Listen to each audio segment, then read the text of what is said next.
खूप महत्वाचं आहे. लक्ष देऊन आणि सामान्य माणूस बनून हा व्हिडिओ बघा. या भारतामध्ये लोकशाहीचा चौथा स्तंभ म्हणून पत्रकारिता म्हणजेच मीडियाला म्हटलं जातं.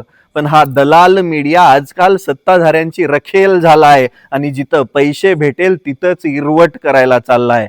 आजच्या पूर्ण निकालांमध्ये निवडणूक आयोगाने दिलेल्या आकडेवारीनुसार कल वेगळे होते आणि दिवसभर मीडिया वेगळंच दाखवत होता.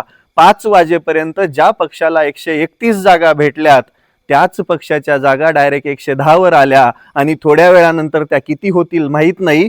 पण यांच्यावरती विश्वास कसा ठेवायचा? या दलालांनी नेमके सत्ताधाऱ्याकडून पैसे घेतलेत का, की लोकांमध्ये तो नरेटिव्ह पसरवायचा, भीती पसरवायची आणि लोकांचा आवाज दाबून टाकायचा?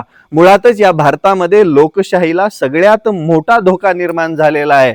एकतर इलेक्शन कमिशन निष्पक्ष आणि स्वायत्त संस्था म्हणून काम करत नाहीये आणि दुसरी गोष्ट, ज्या मीडियाची ताकद असते लोकांकडे चांगल्या गोष्टी पोहोचवणं आणि खऱ्या गोष्टी पोहोचवणं, ते सोडून या दलालांनी सत्ताधाऱ्यांच्या दावणीला बसून इरवट करायचं ठरवलंय, पैसे घेऊन लोकांना गोष्टी दाखवायचं ठरवलंय. असंच यामधून दिसत आहे.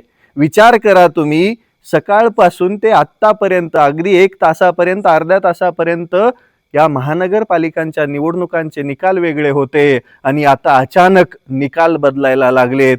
निवडणूक आयोगांच्या वेबसाईटवरती भेटणारा डाटा हा अगदी खरा आहे. अटीतटीची लढत आहे, अगदी समसमान लढत आहे आणि मीडिया दाखवतंय कोणता तरी एक पक्ष जिंकलाय आणि बहुतेक हे त्यांच्याच दावणीला चरून हिरवट करतायत.